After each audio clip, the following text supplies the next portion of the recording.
Kolkata night Riders যদি তিনটে কাজ করে নেই, কলকাতা নাইট রাইডার্সকে কেউ থামতে পারবে না প্লে অফে যেতে। কলকাতাকে তিনটে কাজ করতে হবে, তো কি সেই কাজ অবশ্যই তোমাদেরকে এই ভিডিওতে জানাবো। তো ভিডিওকে লাস্ট অব্দি দেখো, আর চ্যানেলে নতুন হয়ে থাকলে চ্যানেলটিকে ফলো আর সাবস্ক্রাইব করে দেবে, লাইক শেয়ারও করে দেবে। তো চলো ভিডিওটাকে শুরু করি।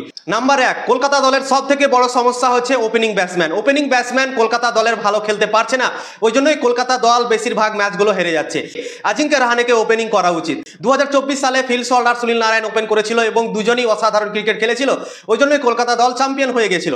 কিন্তু 2025 সালে ওপেনিং ব্যাটসম্যানরা ভালো পারফরমেন্স করতে পারছে না। কুইন্টন ডিককে 7টা ম্যাচ সুযোগ দিল, সেও ফেল হয়ে গেল। রহমানুল্লাহ গুরবাজকে সুযোগ দিল, সেও ফেল হয়ে গেল। কিন্তু আমার মনে হয় কুইন্টন ডিকক, রহমানুল্লাহ গুরবাজ এদেরকে ওপেনিং থেকে সরিয়ে আজিঙ্ক্য রাহানেকে ওপেনিং করা উচিত। আজিঙ্ক্য রাহানে মুম্বাইয়ের তরফ থেকে সব দিনই ওপেন করে এবং আইপিএল শুরু হওয়ার আগে মুস্তাক আলী ট্রফিতে অসাধারণ ওপেনিং করে রান করেছিল এবং প্রায় 90, 80, 100 এরকম করে রান করে ম্যাচ জিতিয়েছিল মুম্বাইকে। তো আমার আশা কি আজিঙ্ক্য রাহানে যে হারে ফর্মে আছে, আইপিএল 2025 সালে সে 3টা 50 করে নিয়েছে এবং অসাধারণ ফর্ম মনে হচ্ছে আজিঙ্ক্য রাহানের।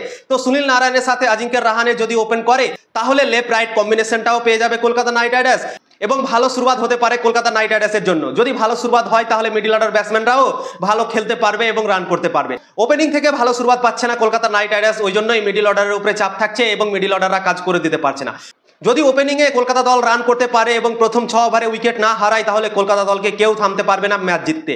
তো আমার আশা কি আজিঙ্ক্য রাহানেকে ওপেন করা উচিত সুনীল নারায়ণের সাথে এবং গুরবাজকে যে একটা ম্যাচে সুযোগ দিয়েছে সেই খেলবে, কিন্তু 3 নম্বরে খেলবে। রহমানুল্লাহ গুরবাজকে যে একটা ম্যাচে সুযোগ দিয়েছিল গুজরাটের বিপক্ষে, সে ফেল হয়েছে, তো আমি তাকে বসাতে চাইছি না, সে খেলবে অবশ্যই। কিন্তু আজিঙ্ক্য রাহানে যে 3 নম্বর পজিশনে খেলছিল সেই পজিশনে আমার মনে হয় রহমানুল্লাহ গুরবাজকে খেলানো উচিত। কেননা রহমানুল্লাহ গুরবাজ স্পিন বোলারদের অসাধারণ ক্রিকেট খেলে এবং পাওয়ার প্লের পর যে 7 ওভার থেকে 15 ওভার থাকে সেই জায়গাতে স্পিন বোলারদের আগাদিকে অসাধারণ ক্রিকেট খেলতে পারে রহমানুল্লাহ গুরবাজ, তার টেকনিকও অসাধারণ আছে। তো আমার মনে হয় রহমানুল্লাহ গুরবাজকে যদি 3 নম্বরে খেলা যায় তাহলে অসাধারণ হবে কলকাতা দলের জন্য এবং আজিঙ্ক্য রাহানেকে 3 নম্বর থেকে ওপেনিং করা উচিত।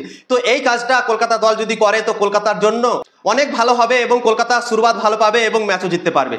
2 নম্বর কাজ হচ্ছে ভেঙ্কটেশ আইয়ার। ভেঙ্কটেশ আইয়ার এই আইপিএলে ভালো পারফরমেন্স করতে পারছে না। 23,75,00,000 টাকায় তাকে কিনেছে, কিন্তু আগের বছর যেভাবে সে পারফরমেন্স করেছিল এই বছর খুবই খারাপ পারফরমেন্স সে করছে। তো আমার মনে হয় ভেঙ্কটেশ আইয়ারকে বসিয়ে দেওয়া উচিত এবং মনীষ পান্ডেকে খেলানো উচিত। মনীষ পান্ডে অসাধারণ একটা প্লেয়ার, কলকাতা দল থেকে যতদিনই ক্রিকেট সে খেলেছে ভালো খেলেছে।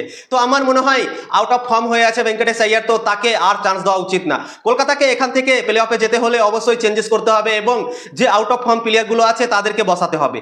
তো ভেঙ্কটেশ আইয়ার খুবই খারাপ ক্রিকেট খেলছে এই আইপিএল 2025 সালে, তো ভেঙ্কটেশ আইয়ারকে বসাতে হবে এবং মনীষ পান্ডেকে খেলাতে হবে। এবং 3 নম্বর কাজ করতে হবে কলকাতা নাইট রাইডার্সকে আন্দ্রে রাসেলকে ড্রপ করতে হবে। আন্দ্রে রাসেল আইপিএল 2025 সালে একটাও ম্যাচ কলকাতাকে জিতাতে পারেনি এবং ব্যাটিং তার হচ্ছে নাই, কিন্তু বোলিং যখন তাকে দিচ্ছে তখন 1-2টা উইকেট সে নিচ্ছে, কিন্তু বোলিংয়ে ঠিকঠাকভাবে ইউজ করছে না আজিঙ্ক্য রাহানে। তাকে প্রায় 1-2 ওভারই তাকে বল করাচ্ছে। তো 1-2 ওভার বল করার জন্য তো ভাই একটা প্লেয়ারকে খেলানো যাবে না। তো আন্দ্রে রাসেলের মতোই প্লেয়ার বসে আছে রহমান পাওয়াল, সে যদি খেলে আন্দ্রে রাসেলের জায়গাতে সে ফিনিশিংও ভালো দিতে পারবে এবং একটা ফ্রেশ প্লেয়ার কলকাতা দল পেয়ে যাবে এবং বাকি যে 6টা ম্যাচ কলকাতা দলের এখন আছে সেই 6টা ম্যাচে কলকাতার কাছে সুযোগ থাকবে কি 6টার মধ্যে 5টা ম্যাচ জিতে কলকাতা দল প্লে অফে যেতে পারবে। তো এই 3টে কাজ কলকাতা নাইট রাইডার্সকে করতে হবে। প্রথম কাজ হচ্ছে আজিঙ্ক্য রাহানেকে ওপেন করতে হবে এবং রহমানুল্লাহ গুরবাজকে 3 নম্বরে খেলতে হবে। দ্বিতীয় কাজ হচ্ছে ভেঙ্কটেশ আইয়ারের জায়গাতে মনীষ পান্ডেকে খেলাতে হবে এবং তৃতীয় কাজ হচ্ছে আন্দ্রে রাসেলের জায়গাতে রহমান পাওয়ালকে খেলাতে হবে। তাহলে এই দলটাকে থামা অনেক মুশকিল হবে অন্যান্য দলের জন্য। তো কেকেআর দল 6টার মধ্যে 5টা জেতার পর প্লে অফেও যেতে পারে যদি এই 3টে কাজ করে নেই। তোমাদের কি মনে হয় এই 3টে কাজ করলে কি কলকাতা দল প্লে অফে যেতে পারবে কি পারবে না অবশ্যই কমেন্ট করে জানাও। কিন্তু আমার মনে হচ্ছে এই 3টে কাজ যদি কলকাতা নাইট রাইডার্স করে নেয় তাহলে কলকাতাকে প্লে অফে যেতে কেউ থামতে পারবে না। ভিডিও ভালো লাগলে লাইক, শেয়ার আর সাবস্ক্রাইব করে দেবে।